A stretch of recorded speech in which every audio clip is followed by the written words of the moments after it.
There is no sound in space, no scream, no warning, just silence so deep it feels like pressure against your skull.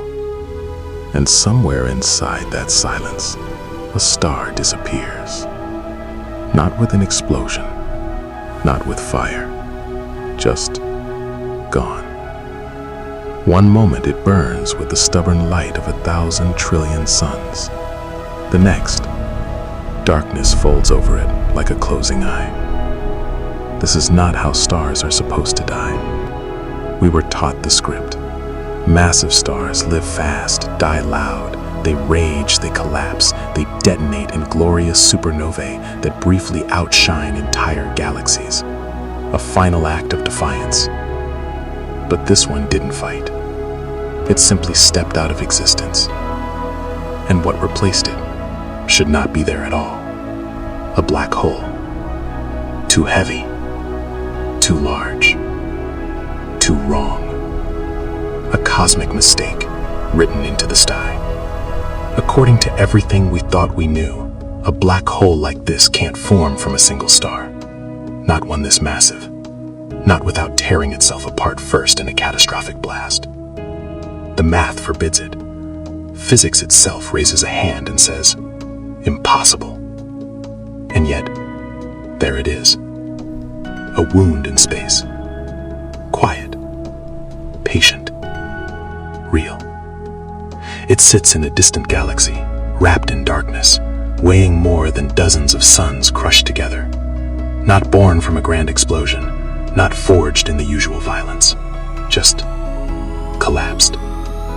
As if gravity skipped the rules, as if nature cheated. For years we believed black holes followed a predictable path. Stars live, stars explode, their course collapse. End of story. But this one refused the script. It didn't explode. It vanished, like a trapdoor opening beneath reality. Imagine watching a lighthouse blink out without a storm. No crash, no smoke, just the light dying mid-pulse. That's what astronomers saw. A star that had always been there, simply erased. At first they thought it was a mistake, a glitch in the instruments, dust in a way, a trick of light, because the alternative was worse. The alternative meant the universe could hide monsters that shouldn't exist. They searched for debris, for the expanding shell in a supernova, for the bright ghost of an explosion. Nothing. No funeral fireworks, no cosmic ashes, only gravity tightening its grip. Something had swallowed the star from the inside, and what emerged was too heavy to explain. To understand why that's terrifying, you have to picture the life of a star. For millions of years it fights gravity, fusing atoms, pushing outward, resisting collapse with every photon it creates. It's a constant battle between pressure and pull. But when the fuel runs out, gravity wins. Usually, the fight ends in violence. This time, it ended in surrender. The star didn't explode because something stole its strength before it could scream. It fell inward too fast, like stepping onto ice and dropping straight through. No splash, just cold water closing above you. Some scientists whisper about failed supernovae, stars so heavy that their own gravity smothers the explosion before it can escape. The blast is born, and then strangled. A stillbirth of light. All that energy crushed back down, compacted, squeezed into something smaller than a city but heavier than dozens of suns. Density beyond comprehension. Matter stacked so tightly that atoms forget they were ever atoms. Space bending like soft fabric. Time itself limping. A black hole not as the dramatic corpse of a star, but as its silent disappearance. And this one is bigger than it has any right to be. Too massive for the models. Too early in its life. As if it grew up too fast, breaking the limits we believed were fundamental. Which raises a darker possibility. If one star can collapse this way, how many others have? How many lights have blinked out across the universe without us noticing? No explosion, no warning, just stars quietly stepping into darkness. The sky might be losing battles we never see. Invisible deaths, hidden holes, a slow accumulation of gravity wells waiting in the dark. And here's the part that crawls under your skin. Black holes don't just sit still.